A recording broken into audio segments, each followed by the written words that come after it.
ပေးနိုင်တဲ့စေပိုင်ပညာကွာဟေးဆန်ရပိုင်ဟာကျိုးပိုင်ကကျိုးနဲ့တုတ်ထို့သူအမိန်ပေးလိုက်တဲ့အခါဆန်မြတ်တယောက်ကျိုးနဲ့အတုတ်ခံရတယ်လို့မလှုပ်နိုင်တော့ပါဘူးလာရောက်ကြည့်ရှုနေတဲ့ပရိသတ်တွေလည်းအံ့ဩသွားကြပါတယ်အစွမ်းထက်လာတော့အောက်လန်းဆရာကြီးအားအခုလိုမျိုးအလွယ်တကူချုပ်ပြနိုင်ခြင်းကြောင့်အံ့ဩသွားကြခြင်းဖြစ်ပါတယ်နောက်တစ်ချိန်အဘဆရာဟန်ကလှန်ပိုင်ကလှန်နဲ့ထိုးစမ်းဟေးဇက်တိုက်ထိုးကဲ့သို့အမိန်ပေးလိုက်တဲ့အခါမှာတော့ဆန်မြတ်တယောက်အာကနေအော်ကအနောက်သို့လန်ကျသွားပါတယ်ဆန်မြတ်ရဲ့အသက်သေးဆုံးခြင်းမရှိစေရန်အတွက်မသေးစေနဲ့လို့အဘဆရာဟန်ကစိတ်အတွင်းကနေအမိန်ပေးထားပါတယ်နောက်တစ်ချိန်စင်ပိုင်ကဒင်းကိုနင်းချလိုက်ဒင်းမခံနိုင်အောင်နင်းချထားထို့သူအမိန်ပေးလိုက်ပြန်ရာဆန်မြတ်တယောက်မျက်လုံးများပြူးထွက်လာပါတယ်သူ့ရဲ့ရှာဟာလည်းအပြင်သို့ငေါထွက်လာပါတယ်ဆန်မြတ်ရဲ့မယားများကတော့ထိုအဖြစ်အပျက်ကိုမကြည့်ဝန်းတော့တဲ့ကြောင့်အခြားဘက်သို့မျက်နှာလွှဲနေလိုက်ကြပါတယ်ဆန်မြတ်တယောက်မန်တင်းအားတင်းကတောင့်ခံထားပါတယ်တကယ်လို့သာအဘဆရာဟန်စိတ်အတွင်းမှာမသေးစေနဲ့ဟုအမိန်မပေးခဲ့ရင်ဆန်မြတ်တယောက်အစောကတည်းကတေးနေလောက်ပါပြီမသေးစေနဲ့ဟုသောအမိန်ကြောင့်သာအခုချိန်ထိအသက်ရှိနေခြင်းပါဒီလိုနဲ့အော်လန်းဆရာဆန်မြတ်တယောက်အိဆာတဲ့ပညာရဲ့အစွမ်းကိုသိလာကအဘဆရာဟန်ရဲ့ပညာအစွမ်းကိုကြောက်ရွံ့ထိတ်လန့်လာခဲ့ပါတယ်သူ့ရဲ့အော်လန်းပညာဖြင့်မရှင်နိုင်ကြောင်းကိုလည်းရိပ်မိလာပါတယ်ဆက်ပြီးတောင်းခံနေလို့လည်းအကျိုးမရှိဘူးလို့ပါတွေးမိလာပါတော့တယ်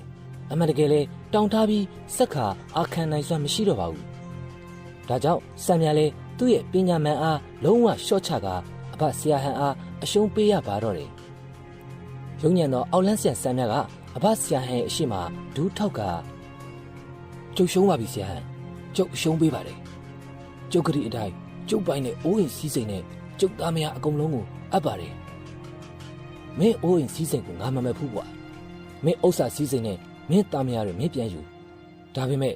မင်းမယားအယောက်20ကိုတော့ငါဆေးကုပေးမယ်မင်းလှုပ်ထားတဲ့စက်တွေမင်းတိုက်ထားတဲ့ခတ်ဆေးပင်းတွေတခုမှမကြံအောင်ပြန်ယူသွားရမယ်ပြန်ထုတ်သွားရမယ်ကြားလားသူတို့တွေပျောကကင်းစင်သွားရင်သူတို့သဘောနဲ့သူတို့ရှိကြပါစေမင်းသဘောတူလားထိုအခါဆံမြလဲသဘောတူလိုက်ရပါတယ်အဘဆရာဟန်ကဆံမြမှာခတ်ဆေးပင်းခတ်ကတိမ့်ပိုက်ထားသောမယား20အားဆေးကုသပေးလိုက်တဲ့အခါတယောက်မကြံအကုန်ပျောက်ကင်းချမ်းသာသွားကြပါတယ်သူတစ်ပါးသားပြုသမီးပြုများအားအောက်လန်းအတန်းဖြင့်ဖန်ဆီးခြင်းသူတစ်ပါးသားမယားများအားခတ်ဆေးခတ်ကဖောက်ပြန်ခြင်းများထပ်မံမပြုလုပ်စေရန်အတွက်ဆံမြရဲ့ပညာရအားလုံးအားအဘဆရာဟန်မှသူ့အားလှူခိုင်းလိုက်ပါတယ်ဆံမြမှလည်းလိုလိုလားလားပင်စွန့်လွတ်လှူဒန်းခဲ့ပါတယ်ထို့သောဖြင့်ထိုနယ်တကြောမှာအောက်လန်းအတက်ဖြင့်အယုံမကြီးရုပ်ခဲ့သောအောက်လန်းဆရာဆံမြရဲ့မိုက်ဆက်ဟာလည်းတခန့်ရက်ခါပြီးဆုံသွားခဲ့ပါတော့တယ်ခင်ဗျာအားလုံးကိုအထူးပင်ကျေးဇူးတင်ရှိပါတယ်ခင်ဗျာကျွန်တော်အခုဇာတ်လမ်းလေးကို